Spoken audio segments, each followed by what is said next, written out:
Bonjour, je me présente, je m'appelle Corinne, je travaille à la Régie intermunicipale de traitement des matières résiduelles de la Gaspésie et aujourd'hui, je suis venue vous parler un peu de qu'est-ce que les Gaspésiens mettent à l'intérieur de leur bac.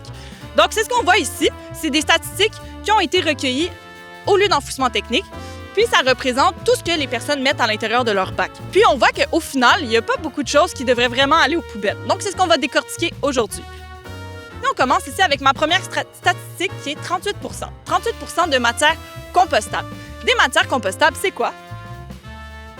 Des matières compostables, ça peut être tout ce qui est papier souillé, comme par exemple des Kleenex, des essuie-mains. Ça pourrait être tout ce qui est résidus verts, comme qu'on voit ici derrière, fait que des feuilles mortes, ça pourrait se retrouver là, ou tout ce qui est résidus alimentaires, comme du poisson par exemple, une banane, une pomme, etc., etc. Par la suite, on a 21 de matières récupérables. Des matières récupérables, c'est quoi? C'est tout ce qui est contenant emballage imprimé. Comme ça ici.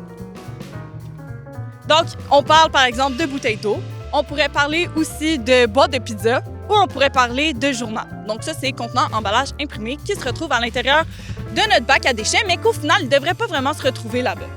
Par la suite, on a 7 de matières valorisables. Des matières valorisables, c'est quelque chose qu'on pourrait leur donner une deuxième vie pour être capable de les transformer. Fait que c'est des matières qui n'auraient pas vraiment besoin d'aller à l'intérieur du bac. En fait, même, ils ne devraient pas se retrouver là. On parle par exemple de pots de peinture. On parle par exemple de serre-plus-à-rien, des serre-plus-à-rien qui est un vieux téléphone qui est brisé. Bien, à la place de le mettre à la poubelle, on a plein de boîtes de collecte, on a même des éco-centres qui peuvent accueillir ces matières-là pour être valorisées, être transformées. Donc, les métaux vont être retirés par exemple. Du bois, ça peut se retrouver aussi à l'intérieur des matières valorisables, des ampoules, etc., etc. Et finalement, bien, quand on est capable d'enlever toutes ces matières-là, il ne reste plus grand-chose qui devrait aller à l'intérieur de notre bac à poubelle. J'ai quelques exemples ici de qu'est-ce qui pourrait vraiment se retrouver à la poubelle. On parle de styromousse, des gros contenants de styromousse, ça peut se retrouver à la poubelle. On n'a pas encore développé de système pour être capable de le transformer.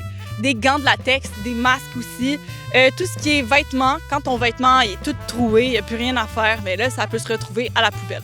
Fait qu'au final, on réalise que individuellement, si on est capable de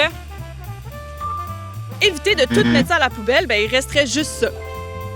Puis si vous vous demandez vos matières, ils vont où? Vous pouvez toujours nous appeler, on va répondre à toutes vos questions ou sinon, vous pouvez télécharger l'application Ça va où?